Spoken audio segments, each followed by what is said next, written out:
কেয়ারইউয়ে vitamin C আমি রোজ রাত্রে লাগাই, খুব ভালো উপকার পেয়েছি।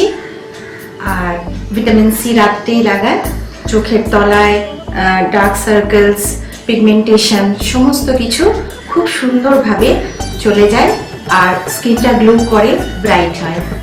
কেয়ারইউয়ে ভিটামিন সি।